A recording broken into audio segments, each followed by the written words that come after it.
তুমি কি ভাবছো গো? গভীর গভীর ডিপ ভাবনা। আরে সেটাই তো জিজ্ঞেস করছি, কি নিয়ে ভাবছো এত? বিজ্ঞানের কত উন্নতি হয়ে গেছে না রে। তুমি বিজ্ঞান নিয়ে ভাবছো? ব্যাপারটা কি গো গুলটে মামা? ওরে গলদপুরের অশিক্ষিত বলদগণ, বিজ্ঞান হইল এমন একটি জিনিস, মানে এমন একটি বিশাল জ্ঞান যা সকলে বোঝে না। আরে ঢিলা দৌড়ে দৌড়ে যাচ্ছে কোথা? ঢিলা, ওই ঢিলা।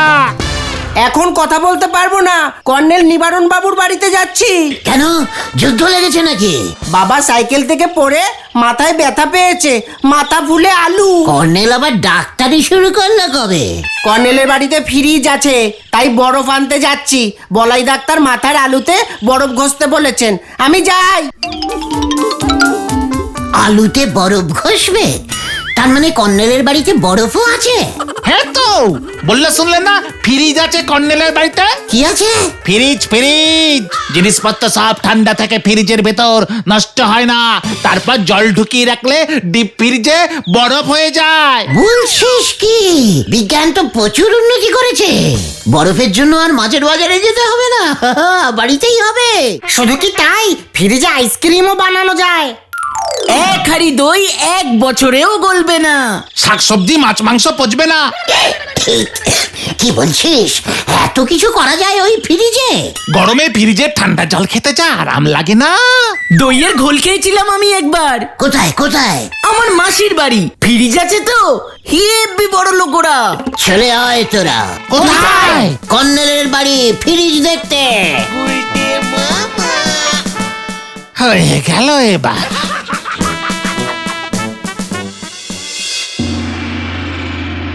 This is my damn new page. এই গলদপুরের ফার্স্ট পেজ। হা হা হা। ও, মিনি আলমারি কাম ফ্রিজ কিনেছেন? বিজ্ঞানের কত উন্নতি। আইসক্রিম তৈরির এটা কোথায়, মানে জায়গাটা কোথায়? What? না মানে ইয়ে না মানে স্যার, খুব সুন্দর হয়েছে আপনার ফ্রিজটা। ক্যাশ 15,000। মানে 15,000 টাকা দাম নিয়েছে, সব দাম। তাও বলবো লাভ আছে স্যার। আপনি স্যার মদনের দোকান থেকে 500 গ্রাম দই কিনে রেখে দেবেন। রোজ 1 চামচ করে খাবেন, বছর 5 চলে যাবে স্যার। হা হা হা হা হা। এই নাও ঠান্ডা জল, পিওর কোল্ড ওয়াটার।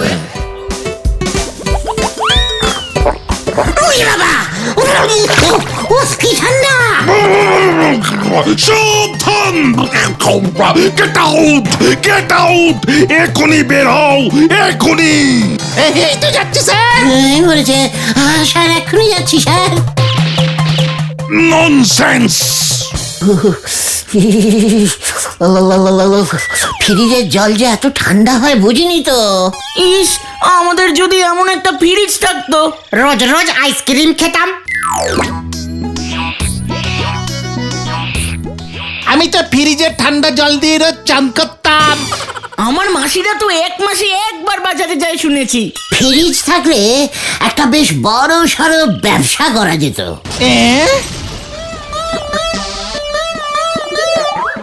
কিভাবে গুলতে মামা? বুদ্ধি বুদ্ধি বুদ্ধি থাকলেই সব হয় রে। গাছে কাঁঠাল গোফেটেল। চুপ কর পোড়ামুখ বলদ ভেন্ডি।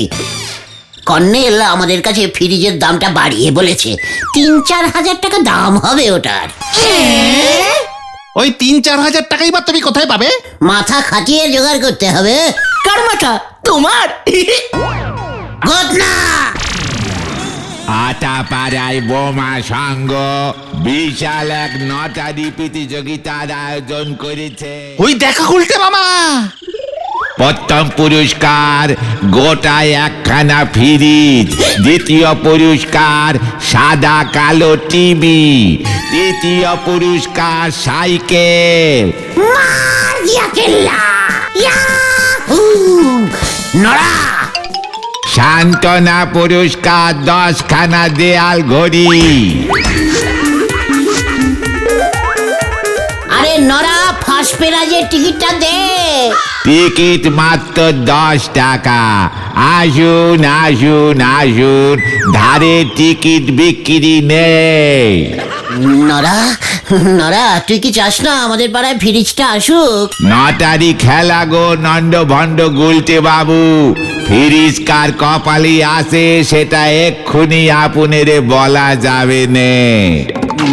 বল না, কটা টিকিট ছাপিয়েছে রে বোমা সাঙ্গ? 1010 তো হবে। সব টিকিট আমি কিনবো। তার থেকে একটা ফ্রিজ কিনে নিলেই লাভ আছে গুলটে মামা। টিকিটের দাম মাত্র 10 টাকা। সে তো একটা টিকিটের। 10,000 টিকিটের দাম কত হবে হিসেব আছে তোমার? 10,000 টিকিট ছাপাতে বড় জোর 100 টাকা লাগবে। এ কে রে পাঁচু?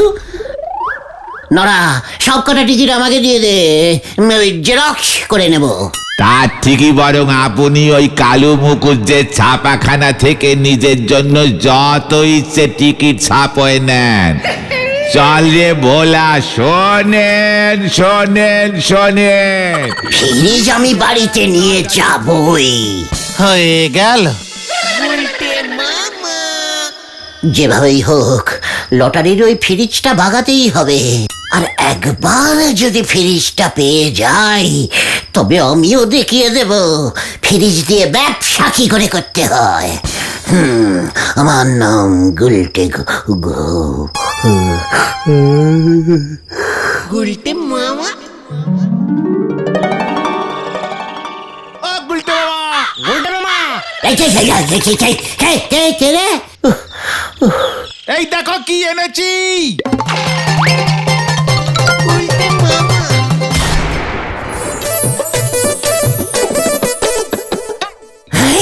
ফ্রিজ, এটা কোত্থেকে পেলি তোরা? আরে বোমা সঙ্গের লটারিতে ফার্স্ট প্রাইজ পেয়েছে ওই ঢিলাদের পাশের বাড়ির নেতা দাদু। দাদু বললো ওনার হাঁপানি, দিদিমারও তাই, ঠান্ডা জল খেতে পারবে না, 500 টাকায় ফ্রিজটা বেচে দিল, নিয়ে এলাম তোমার জন্য। সব তোরা কি বলছিস? 500 টাকা পেলি কোথায়? ধারে এনেছি, পরে তুমি দিয়ে দেবে বলেছি। ঢিঙ্কুরা করে ঢিং টিং ঢিঙ্কুরা করে ঢিং, জয় শ্রী শ্রী শ্রী শ্রী ফ্রিজের জয়, খোল দরজা উদ্বোধন কর। গুলটে মামা।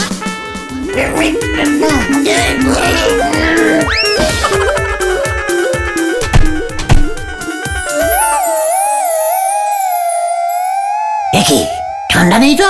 খারাপ ফ্রিজ দিল নাকি? ফ্রিজ তো বন্ধ। চলছে না কেন? কারেন্ট লাগবে তো। উফ, কি আশ্চর্য! আগে বলিসনি তো ফ্রিজ চালাতে কারেন্ট লাগে। তাই গরু। কেরোসিন তেলে চলবে না? না না, দাঁড়ো দাঁড়ো, ব্যবস্থা করছি। তোরা ব্যবস্থা কর, আমি আসছি। বাবা, গুলটে মামা। নমস্কার মিন্টু বৌদি। নতুন ফ্রিজ বসিয়েছি বাড়িতে, বরফ লাগলে বলবেন, কম দামে দিয়ে দেব। আর বাড়িতে ডিম থাকলে ফ্রিজে রেখে দিতে পারবেন। একটা ডিমের ভাড়া মাত্র 1 টাকা চারানা। আরতি কাকিমা, লজ্জা করবেন না, আপনার ছেলে খাট থেকে খালি পড়ে যায় তো মাথা আলু হলেই বলবেন, বরফ দিয়ে দেব ডিসকাউন্টিং দামে। দিনে 2 বার নিলে 1 পিস ফ্রি পাবেন।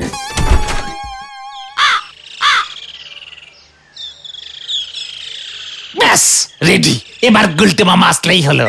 এই তো এসে গেছি। ফ্রিজ চলছে গুলটে মামা। নে বালতি দুটো ঢোকা। এমা কেন? আরে বরফ করব, অনেক বরফ লাগবে। পাড়ার সবাইকে বলে এসেছি বরফ বেচবো। জয় গুরু। এত বড় বালতি তো ঢোকানো যাবে না। দরজা খোল, আগে বরফটা তৈরি করতে হবে, তারপর মালপত্র রাখবো। হ্যাঁ হ্যাঁ।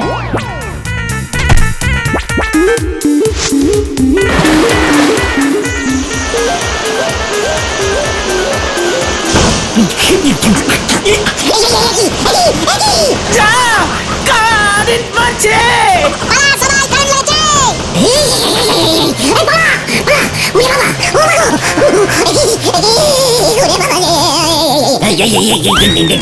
বরফ দে রে ভাইটু, ঘষবো। গুলটে মামা।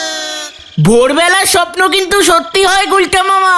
সেটা আমিও জানি ক্যালটাবুলাস ঘটন, তাই তো বলছি আগে ওই ঠান্ডা মেশিনটা চালানো ভালো করে শিখতে হবে। কিভাবে শিখবে ফ্রিজ কোথায় পাবে? আমি এইমাত্র ঠিক করলাম আমরা দল বেঁধে কাল সকালে ঘটনের মাসির বাড়ি যাব। আমার মাসির বাড়ি তো সেই পটাশ পল্লী, ট্রেনে করে যেতে হয়। তাই যাব।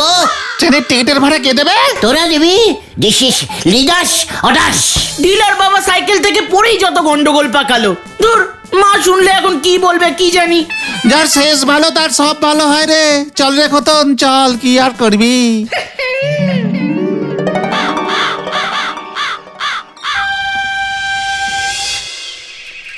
এই যে এসে গেছি আমরা, নামো সবাই।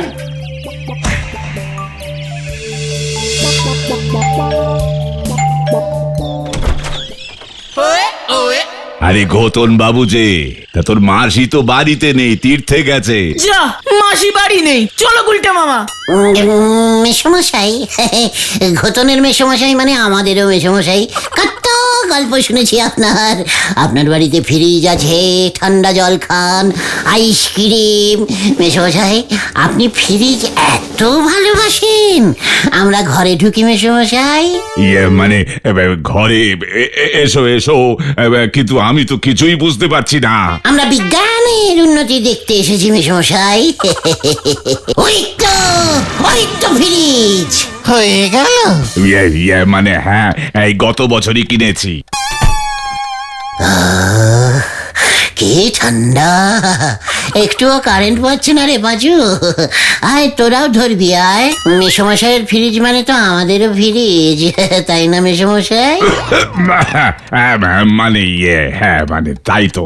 ইয়ে মানে মেসমশাই, গুলটা মামা তোমার এখানে ফ্রিজ দেখতে এসেছে, কখনো দেখেনি তো। তা বেশ তো। মেসমশাই ফ্রিজে এই যে ডিমটা রয়েছে এটা কত বছর আগে রেখেছিলেন? তার দিন 10 হবে। 5-10টা পোচ বানিয়ে দিন তো, পেটটা একটু ঠান্ডা করি। ঠান্ডা ডিমের কুসুম খেতে আমার খুব ভালো লাগে মেসমশাই। ইয়ে মানে বিস্কুট রাখেননি দেখছি।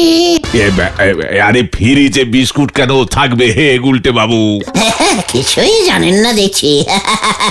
মচমচে থাকবে বুঝেছেন, মচমচে থাকবে অনেকদিন। মুড়িও তো দেখছি রাখেননি। ঘতন তোরা বস, আমি তোদের জন্য হরিকে বলে কিছু খাওয়ার দাওয়ারের ব্যবস্থা করছি।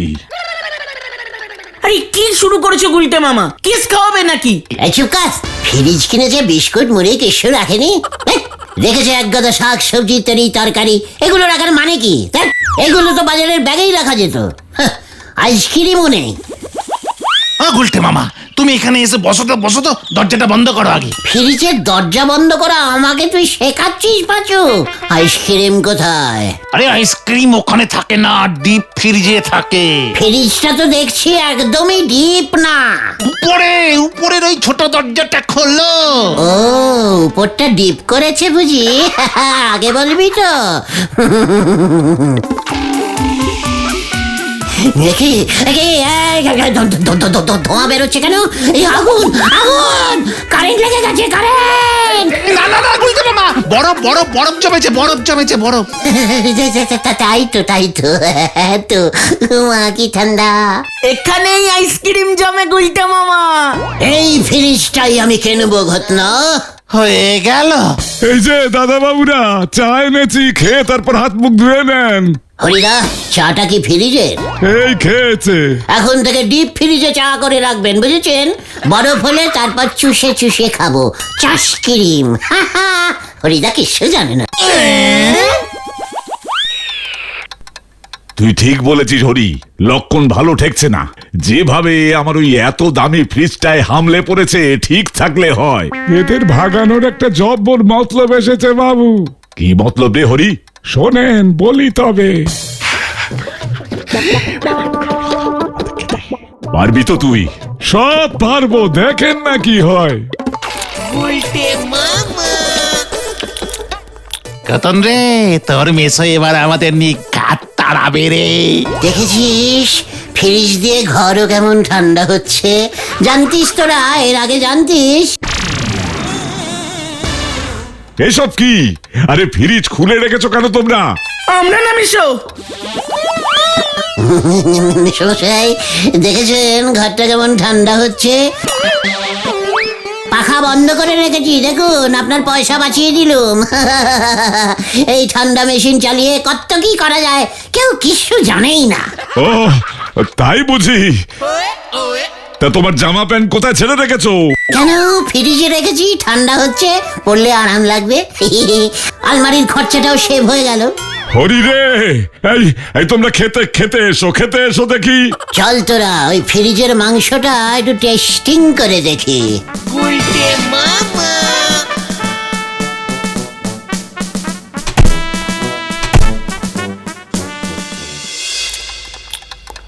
মেশমশাই, এই মুরগিটা ফ্রিজে কতদিন ছিল? একদিনও না। তাহলে ফ্রিজটা কিনলেন কেন? ফ্রিজে মুড়ি রাখা নেই, বিস্কুট নেই, জামা কাপড় রাখেন না, এমনকি মুরগিগুলোকেও ডাইরেক্ট রান্না করছেন। ছি ছি ছি ছি, আপনার দেখছি ফ্রিজের দরকারই নেই। কি? আমার কাছে ফ্রিজটা বেচে দিন, মাসে মাসে 15 টাকা করে ইনস্টলমেন্টিং এ ওই দামটা মিটিয়ে দেবো আপনাকে। আমার খাওয়া হয়ে গেছে, উঠি মেশো। আমিও উঠছি, কাল সকালে দেখা হলে কথা হবে। আর হরি তোমাদের শোবার সব বন্দোবস্ত করে দেবে। এই ঘরে একটা ফ্রিজ রাখলে আর মশা আসতোই না। কেন? ওরে ক্যালটাবুলাস বলদ মাছু, মশারা গরম দেশের প্রাণী, ঠান্ডা একেবারেই সহ্য করতে পারে না। এর জন্যই তো বিলেতে মশা পাওয়া যায় না। জয় গুরু। ঘুমিয়ে পর, কাল সকালবেলা অনেক কাজ। এত বড় ফ্রিজটা টেনে উঠিয়ে নেবো কেমন করে বল দেখি, মেলা ঝামেলা আছে।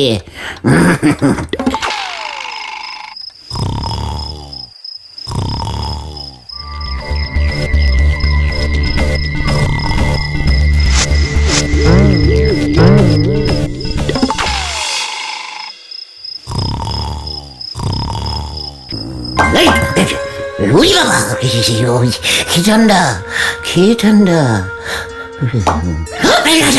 আবার এই ছাদ ফুটো হয়ে জল পড়ছে নাকি?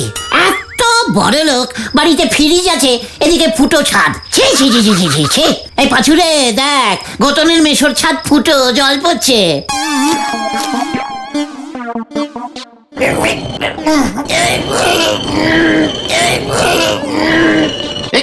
একই কি করছো তুমি? কি করব, ছাদ ফুটো জল পড়ছে গায়ে।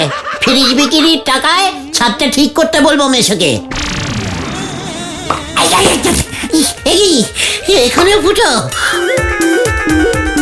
উফ, কি ঠান্ডা জল রে বাবা। ও পাজু, একটু দেখ না। বাইরে তো বৃষ্টি হচ্ছে না। মিশো তো গত বছর সবে ছাদ ঢালাই দিল। ওই দেখো আবার। উফ, ভূতে হিসু করেছে, ইয়ে মানে কিছু করছে না তো? কি কি কি হচ্ছে? কি সব ভূত মানে কি? এখানে ভূত আসবে কেমন করে? ছাদ তো একদম ঠিক আছে গুলটে মামা। হ্যাঁ তো, কোনো জল নেই তো। তাহলে আমার উপরে কি ভূতে সত্যি ইয়ে করলো নাকি রে? কি হয়েছে দাদা বাবুরা, এত রাতে চিৎকার বাৎকার করছো কেন? বাড়িতে ফ্রিজ বসিয়েছে, এদিকে ছাদ ফুটো, গায়ে জল পড়ে। ও তালি পরে তোমার গায়েও জল পড়েছে। তেনারা তবে টের পেয়ে গেছেন। এই সব কি বলছে রে হরিদা? হ্যাঁ পাচু, হরিদা সব কি কি বলছে? ব্যাপারটা কি হরিদা, একটু খুলে বলো তো। আরে এই বাড়িতে নাকি অনেক আগে থেকে ভূতের উপদ্রব ছিল, তাই তো বাবু কম দামে এই বাড়ি কিনতে পেরেছে। সেই ভূতের দোষ কাটাতেই তো বউ দিদিমণি মানে ঘতন বাবুর মাসি তীর্থে গেছেন গো। এসব কি? তার মানে গুলটে মামার ওপরে সত্যি তেনারা হিসু, ইয়ে মা, ছি ছি। এই চুপ কর। ইয়ে মানে হরিদা, ভূতের ইয়ে কি খুব ঠান্ডা হয়? মানুষেরটা গরম হলে তেনাদের তো ঠান্ডা হবেই। তেনাদের রক্ত তো ঠান্ডাই হয় বলে শুনেছি।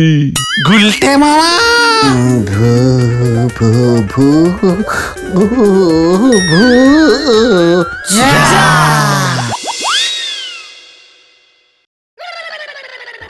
আমি কোথায়? এই তো চোখ খুলেছে। তুমি বাড়িতে গুলটে মামা? আর ভয় নেই আমরা চলে এসেছি। তখন মাসির বাড়িতে পড়ে গিয়ে কোমরের কন্টিলিভার হাতটা ভেঙে গেছে রে। হরিদা জব্বর দিয়েছে গুলটা মামা। কেসটা কি রে? ওই ফ্রিজের বরফের টুকরো কাপড়ের পুটলিতে পেঁচিয়ে মশারির উপরে ছুঁড়ে ফেলেছিল। আর বরফ গলে ঠান্ডা জল গুলটে মামার উপরে পড়ছিল, তাই তো? ইস, তালে গলে মশারির উপরটাই তো আমরা খেয়াল করলাম না। তা খেয়াল করবি কেন? সবসময় ভূত ভূত করলে এরকমই হয়। ভূতের ইয়েও নাকি ঠান্ডা হয়। কিছু জানে না অপদার্থ কোথাকারের। তাহলে তুমি ভেরিবি খেলে কেন? ওখান থেকে যেন আমরা তাড়াতাড়ি চলে আসতে পারি, সেই জন্যে। হ্যাঁ রে, নয়তো ঘটনের মেশো ওনার ওই বাজে ফ্রিজটা আমাকে ঠিক গছিয়ে দিত।